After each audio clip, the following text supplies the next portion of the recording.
We all misbehave sometimes. Wanna change the world, indulge in some bad behavior.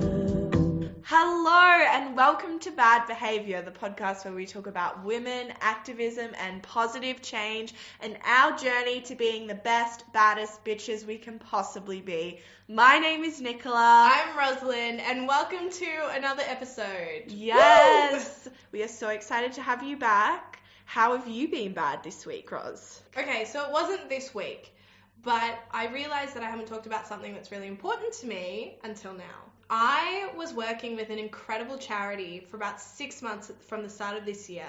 The name of the charity is Climate for Change. They're really involved in creating a grassroots movement to get people talking about climate change, to raise awareness. And the way they do that is they go into people's houses and they have a conversation where they facilitate the conversation, make it really meaningful to the people in it. Yeah. And talk about all the different problems of climate change and what the solutions are and how we can look at it as citizens and where we really fit into the scheme of things. It's very easy to be disillusioned by the whole idea of climate change. It's a huge problem. They just expanded. Yes, they expanded to Queensland this year. They've reached 4,000 people in conversations. They're incredible. So I worked with them in their crowdfunder. I was one of a group of volunteers, and we helped raise $165,000 for the charity. Whoop, whoop. And they're incredible, and I want to give a shout out to them because I love them. So it was an incredible experience. I met some amazing people, and definitely check them out.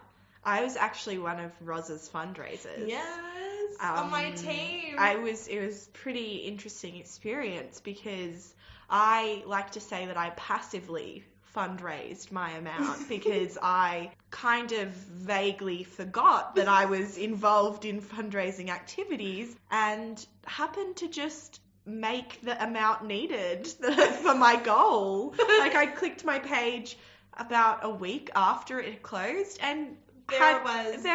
And it was a good feeling. I can't even imagine the feeling associated with 160,000. When you're there from start to finish and everything, just seeing the amount of love and support that people have for people doing something like that, as soon as you share your passion with someone, it's such a vulnerable moment.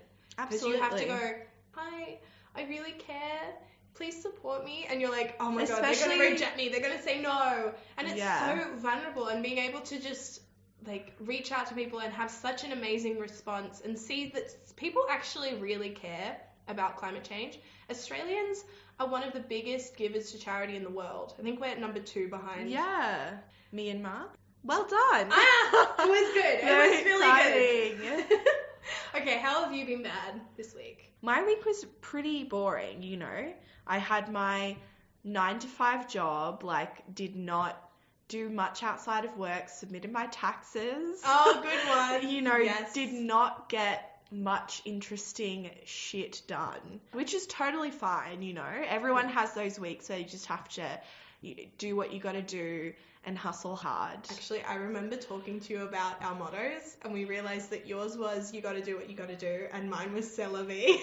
C'est la vie. Which is worrying, but also fun. No, I think they're 2 things to live by, so... Well, we do. I definitely did last week. So anyways, for my being bad, I was just going to bring up a really cool moment that happened with this podcast, actually. Every episode, we reach out to the women who we speak about and we tell them that we've spoken about them, and we heard back from one of the ladies that we spoke about on our tattoo episode. Her name is, I'm sure you remember, Margot Mifflin, yes. The incredible author that I spoke about on that episode. Yeah, and so she messaged us back and she told us that she really loved the podcast and that she would be tuning in the future to hear about more badass women.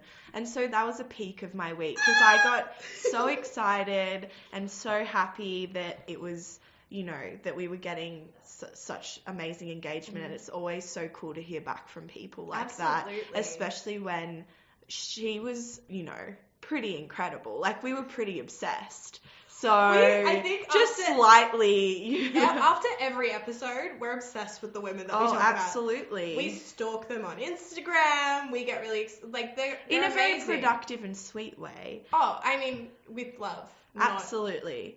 Anyways, that was my being bad I for love this that. week. It's very sweet. Everyone, if you want to reach out to us too, you totally can at Bad Behavior Podcast on Instagram or badbehaviorpodcast@gmail.com. We really want to hear what you have to say. Tell us about how you've been bad. Tell us about your favorite women. We want to hear it. We read everything. We're so excited. Yes. So this week we have a really cool topic. Yes. So exciting. This was one of the topics that when we started this podcast, it was one of our first ideas for a topic. We were like, we have to do an episode about burlesque.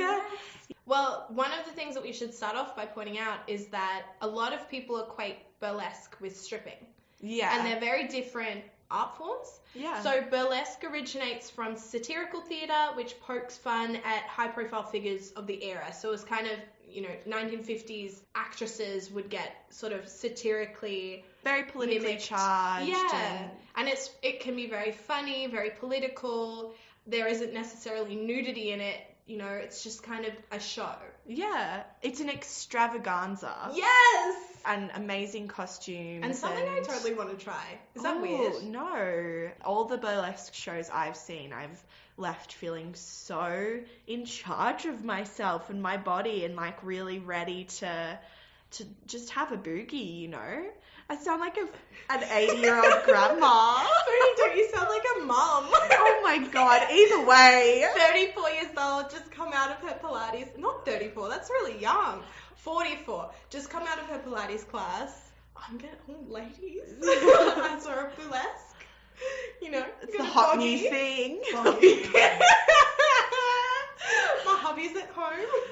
Gonna give him a show. What he doesn't know won't hurt him. But what he sees might. Ooh. Anyways, so we have... We'll call her Deirdre. Oh my god. That is not the alter ego I'd want to be stuck with. Anyways, do you want to tell me about your woman? Absolutely. So I'm going to be talking about Sukki Singapora. Ooh. She is a women's rights activist, an artist, and a burlesque dancer. So when she got into her story of how she got into burlesque is great. So in 2011, she was working in IT and she heard that a comedy theatre was opening up near her. She was in Chester in the UK. She went in and she told them that she was a professional burlesque dancer because she'd wanted to try it out. Yes. And they totally believed her, signed her up, and gave her a show in a week's time. Oh my god. So she had trained in classical ballet as a child. Okay. But not for a little while. She was working in IT. And she had 7 days to learn burlesque on YouTube. God. So it wasn't perfect, obviously. She had 7 days. But people really loved it. And her career kind of took off from that point. And it got to a point where she didn't have to work in IT anymore. She could become burlesque full-time. But she does say, I was like Clark Kent. By day, I was an IT geek. And by night, I was a sexy burlesque dancer. My spectacles came off and my geekiness vanished. That is so beautifully Isn't dramatic. That so cute?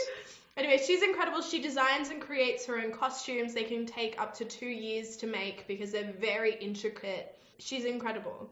However, her parents haven't quite come on board with this. They're quite conservative. Her father is Singaporean Indian and her mother's English. And they Googled her, actually. And found out about her burlesque work and called her up and said, so, Sukki Singapora? And they were really...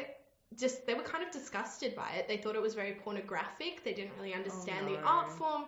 And now they think it's a phrase and they don't really talk about it with her. So in Singapore, she calls herself the first Singaporean burlesque dancer because she campaigned for 4 years to make it legal. And she performed the first legal burlesque show in Singapore in January 2015. Oh my goodness. Yes. That's she had incredible. a class that she was teaching in Singapore, and they had to masquerade as a yoga class, and they had a bouncer on the door because the owners of the building didn't want to have any association with burlesque, so they told everyone it was yoga. And later, when clubs were rejecting her request to perform, she actually created her own. So it was a whole thing. She's incredible. She's done a lot for burlesque in Singapore. She's also a global ambassador for the Sharon Project, which is a charity that provides support for women who have been disowned, forced into marriage, or are vulnerable. Wow.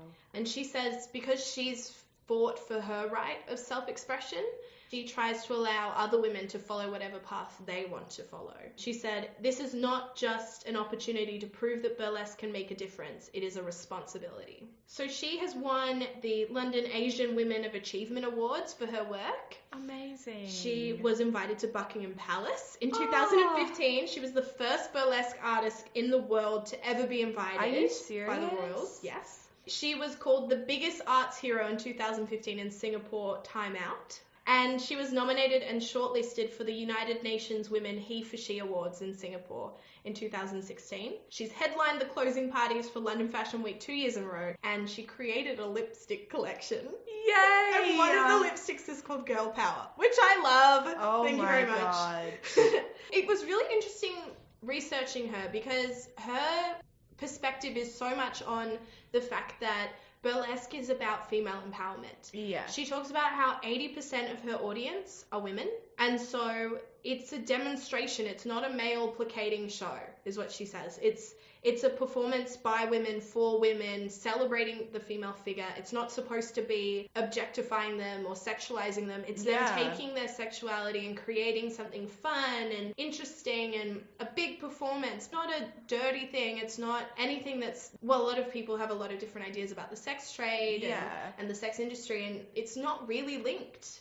Well, it's not under the male gaze either. It's completely female-centric. So I thought that was really interesting because I don't think I've really thought about the audience for burlesque. I've always loved it and found it really intriguing. Yeah. And I guess that it's true, like most of the women that I know find it really intriguing. And I think it is something that can be classed as an empowering thing for women to see. Absolutely. Women of all shapes and sizes going up and it's showing ownership. Off. Yeah, you're owning your bodies. That is such an interesting point, actually, because I know just in my circle, like a lot of people I know have had hens parties and stuff at burlesque shows or we'll go out and do group burlesque dancing sessions and stuff like that. So that is so cute. Yeah, I think it is a very female-centric type of activity and one that's centered around empowerment. Yeah, and she talks about how she gets a lot of letters from Asian women. She said it feels like a responsibility to create a voice because it's very Western dominated, and she did get a lot of discrimination at first from being an Asian performer in this world. You know, she's fighting for acceptance, she's fighting for awareness, but she's also fighting for women to take back their sexuality and their bodies. Oh, she's an absolute pioneer. She's cool. It's so cool to see how she acknowledges the fact too that because she's been able to pave this career for herself so successfully that now she is an activist. Yeah. Really and powerful. Her shows are great. I've seen a few clips. I want to watch. She has one where she kind of dresses up as this kind of mystical unicorn and she rides one that blows bubbles. My God. It's really fun. Her name is so beautiful too. Yes. Oh, what an all-round babe. Yeah, I she's want a to babe. see her perform. She's a babe.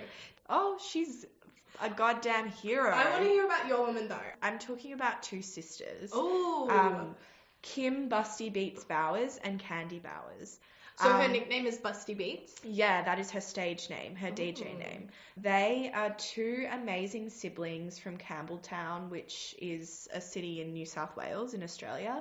They were born in South Africa and then immigrated over here. So they've worked together for almost 13 years. So they're creative partners and sisters, which is so amazing. And their whole time in the creative industry has been about decolonizing spaces and making their voices heard as women of color. So the thing I wanted to focus on with everything that they've done, because they've both been, done incredible projects together and individually. Their work is so varied. They've been able to achieve so much in their lifetimes. And the one show that I was really drawn to is called Hot Brown Honey, which is such a good name. And as soon as I saw that name, I was so down to find out more. They co-created it with Falafi, another woman who is the writer, director, and choreographer. And it's a circus, hip-hop, burlesque, beatboxing, and just a cabaret. And it's... basically, they describe it as harking back to the delicious clownery of brown burlesque star Josephine Baker, the hyper-aesthetics of global hip-hop culture, and packing a hot punch of black politics. Hot brown honey burlesque will set your taste buds on fire. Ooh, doesn't that sound delicious? I know. So it's basically breaking down so many barriers of cabaret and burlesque. I'll start with Busty. She is a DJ, producer, musical director, and her title is the Queen Bee of Hot Brown Honey. So she co-founded the all-female indie band SPDFGH. See, I don't know if those are individual letters or if you spudge-fudges. I think you say them as individual letters. That's a really long name then. SPD. Spudfudge. Yeah. Spudfudge. That's gotta be... Anyways, open to interpretation. So in the early 1990s, she had that band, and she's a performance maker, actress, and a former ringmaster for the Australian circus. Isn't that such a cool thing? For Circus Oz? Yeah, to have in your history. I was a ring mistress.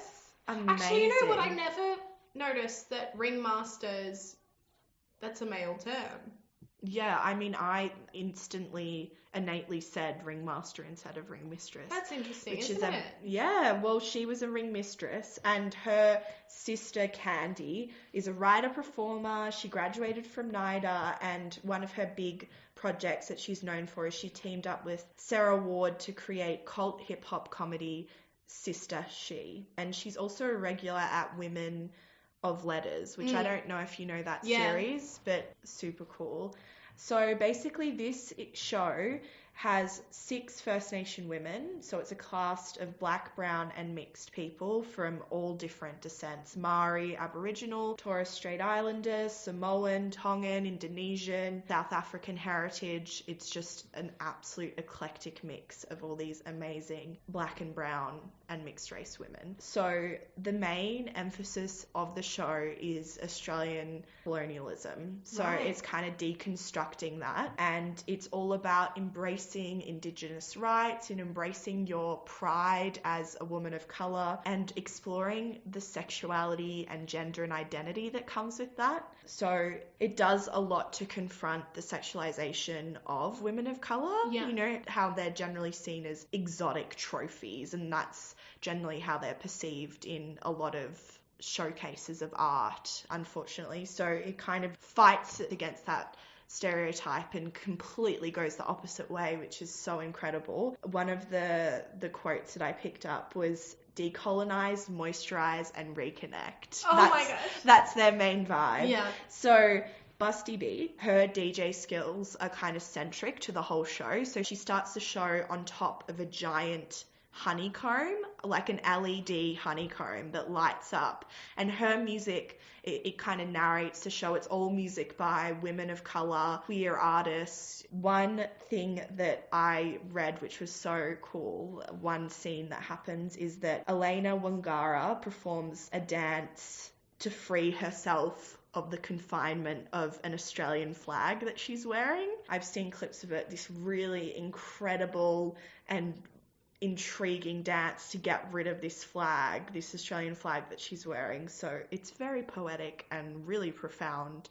Even in the clips that I saw, oh my goodness, it just makes you want to watch the entire thing. So it was an absolute hit. This show has made incredible impact here and overseas too. Melbourne International Comedy Festival, Sydney Opera House, Adelaide Fringe, Edinburgh Festival. It's done it all. Traveled the world. Yes, it's an incredible show. And when they talk about how the cast came about, I have a little quote, and it said, "It started with our cast, but we were always looking around to see who was out there. We looked at what made us laugh and went from there, so it's from our point of view, and it's not often seen in comedy. We've been working on it for a while. There isn't a platform for black and brown women, so we made one, and people started coming out of the woodwork. There are so many hot brown honeys doing amazing things." Oh. So they just basically created a space for themselves, which I think is incredible. Both of them have done such incredible work and probably come face to face with a lot of doors being closed in their faces because of the fact that they are women of colour in an industry that is predominantly white and does showcase white stories as being the only stories that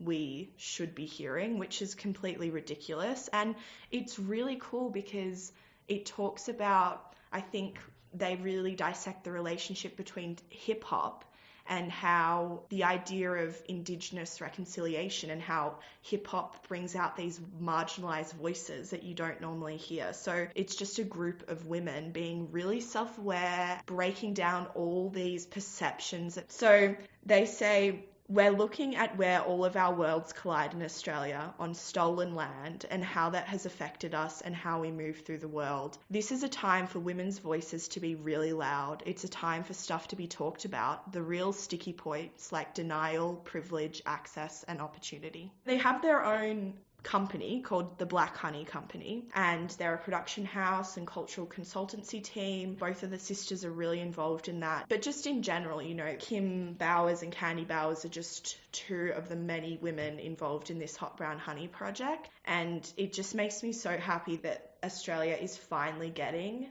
theatre like this and burlesque shows like this, because you just don't see it here at all. You know, I don't think that our art scene is very diverse in a lot of ways, and it's only just starting to come into its own. Yeah, I guess I grew up going to a lot of theatre, and I did see quite a few, you know, dance performances with Aboriginal dance companies and things like that. I grew up going to those, but I don't know if that was because we actively sought them out or because they're available. The case remains that there should be diversity in everything that we see. And it shouldn't just be those particular crews and casts that were made specifically to showcase people of colour. They should just be everywhere. And they should exist naturally, and I think the women that we chose this week have touched on the fact that burlesque is hugely a Western-dominated... Yeah. Both of these women have created their own platforms and understood the power of what they've created, you know? I'm so aware that as a young white woman, I saw myself represented all the time, everywhere. You know, I'm not lacking for incredible role models in that way, but the fact that it isn't there for everybody is heartbreaking, and it unfortunately takes so much work to change that, and it's so hopeful and exciting to hear about stuff like this. So exciting. Just have to seek it out. Both of these sisters were so easy to find. I think I've seen one show in my whole life that was what I would consider burlesque. I've seen a couple of shows. Did you see them in New York? Yeah. And they were all incredible. Yeah. I mean, it's a beautiful art form. Let's do it. Friends and family come in. We're just there, dressed in outfits we made ourselves. You know, I'll hot glue and, you know, pin that together. We can do it. Rosalind, play a song. I'm ready. We just had a discussion about creating spaces. We do not need a space to be created. At home. For our friends and fans. Oh my god. You know? If we create a show, I need it to be on a main stage. I deserve nothing less. Gosh. Let's get Chenji to come. One audience member. No, she can join it, like, part of the troupe. Okay. Let's get a whole group together. Okay, maybe one day. Maybe we can go to a class. Maybe that's a little, let's smaller let's start with you seeing a couple more burlesque shows. How about that? We'll start small and then we'll get big. You're really tearing down my dreams. I'm not tearing down your dreams. I'm just being realistic. Again, realism is a perspective. Do you know how much experience both these women had before they created this show? I feel like I could be a Sukki. I could create a burlesque show in 7 days from YouTube videos. Okay. And wow the world. Well, I'll see you in 7 days then. She's a prodigy. Yeah, she is. She is a prodigy, and so are the Bowers sisters. Maybe I'm not, is what you're saying. I reckon you've got a dash of prodigy in you, but you know what? Maybe not for burlesque. You've set yourself a challenge, so I'll see you in 7 days, babe, with the show. I'll catch you then. Anyways, thank you so much for listening. We hope you liked this episode. Yes, please come back next week to listen to some more amazing women.